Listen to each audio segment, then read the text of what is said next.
It's your favorite Empress. Welcome in and welcome back to my channel where we're all about balancing self-care and elevation for women. As we wrap up 2024, it's time to really think about what's been holding us back and what needs to be left behind to truly level up in 2025. I want to share 5 things to let go of so that you can step into the new year with clarity, purpose, and power. Let's make 2025 the year we actually feel aligned with who and what we're meant to be.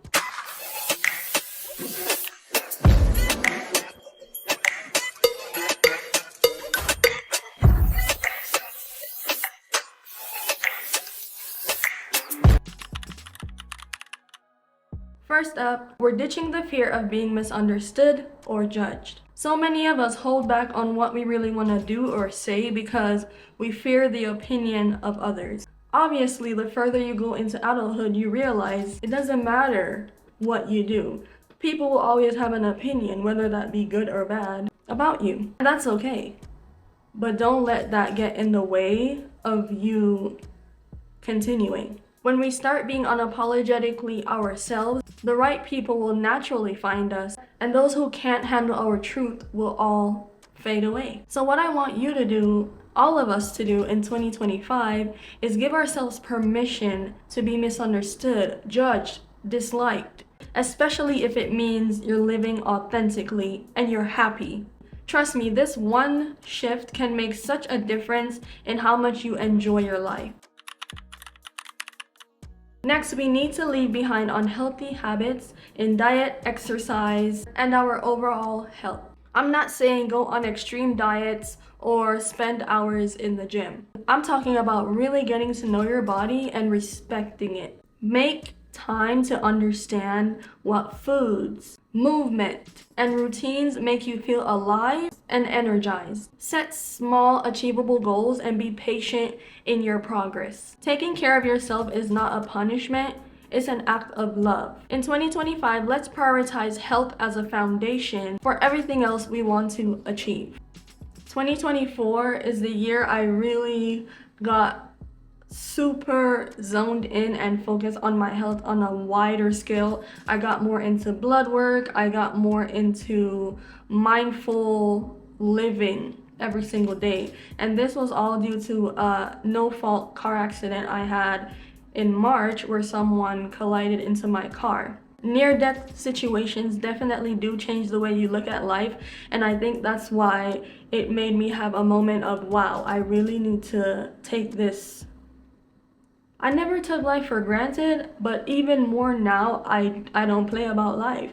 I want to make sure that if it's within my control, I stay healthy so that I can be here for as long as humanly possible, right? I want to have a life of impact as well as a life full of memories and adventure. And in order to do that, it's going to mean taking care of my health. So this year, when I experienced the car accident, it really put me into a period of reflection and being more intentional about all of the areas of my health. So that's why I wanted to share this as one of the things to make sure you're getting into. Really let go of unhealthy and toxic habits in your life. It will make such a huge difference.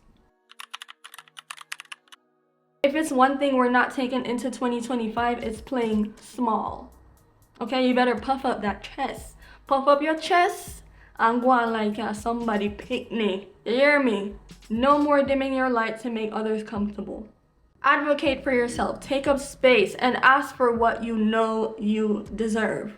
Sometimes even be delusional, because in order to get into the spaces that you see your future self in, you have to ask, you have to speak up sometimes. Sometimes there will be no representation of you or for you in a specific room. And you will have to be the one to speak for yourself and show up for yourself so that people know, you know what? LaDanya really is who she says she is. Whether it's in relationships, work, or any space you occupy, go after what you're worth. And I know for women specifically, in the space of asking for what you're worth and advocating for yourselves, a lot of times we're gaslit and told like, oh, you're supposed to be in a caregiver position, you're supposed to be in a position of catering for everyone else but for yourself. That's something that's expected of us as women. But no, honey, we're not doing that anymore. We're going in the room with our hand out. We're going in the room and we're negotiating. We're going in that room and we're saying, no, actually, I want more. Taking this step can be nerve-wracking, but it's one of the ways that you step up and become the person that you envision. Playing small, you see this? It's simply not an option if we want to level up. Another huge one. Stop betting on people's potential rather than the reality of exactly who they are. So often we find ourselves going off of potential, whether this be in relationships, friendships, whatever it may be. We want to give people the chance because we can see who they could be. We could see exactly how they could show up if they just do this one thing. It's time for you to accept that they're never gonna do that because it's not in their nature, and that is okay. It's not your job to change them or make them who we want them to be.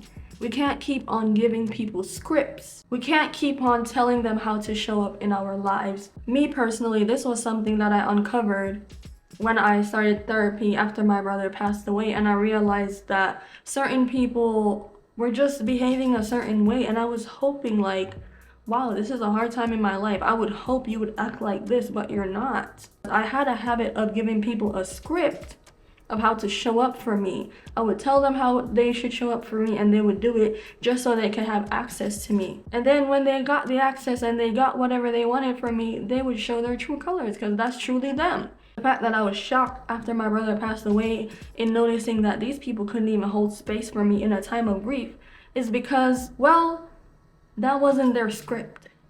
Their script wasn't that they were a kind person. The script wasn't that they were even genuine in my life in the first place.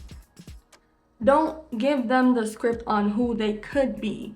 Just let them be who they are. And I have seen this a few times on TikTok, on social media as well, and it's called the let them theory. You let people be who they are and you decide from that if you want to keep them in your life. Of course, none of us are perfect. We are human beings. We are made imperfectly, and that is okay. But we all have values and things we want so that we could feel aligned with whoever we're giving access in our lives. And it's up to you to decide on what you're not going to compromise. The wrong person with the right script in your life could create havoc. The wrong person with the perfect script is still the wrong person. In 2025, let's focus on people who show up as their best selves in our lives. The people who show up with the qualities and the values that match ours. Ones who add value to our life as they are right now. This coming year, we're no longer making excuses or betting on potential. Finally, let's leave behind the habit of chasing other people's dreams. Social media can make it so easy for us to think that we want what somebody has, but we don't even know what's behind the scenes or what they went through to get where they are or what they're still going through in that specific position. You deserve a life that is built for you, that is made of the things that you value and the things that actually bring you joy. I want you to get specific about what you want in 2025. Write it down, visualize it, make it as detailed and specific as you can. The more you tune into your own vision, the less you feel the need to keep up with anyone else's. And there you have it, 5 things to leave behind in 2024 so you can thrive and be fulfilled in 2025. I hope this video helped you to think about what you're ready to release and what you're making space for in this coming new year. Let me know in the comments which of these resonated with you the most. I think releasing is just as important as adding things into our lives. This is our year to become the best and highest versions of ourselves. Please be sure to give this video a thumbs up and subscribe if you haven't already, and I will see you in the next video. Bye!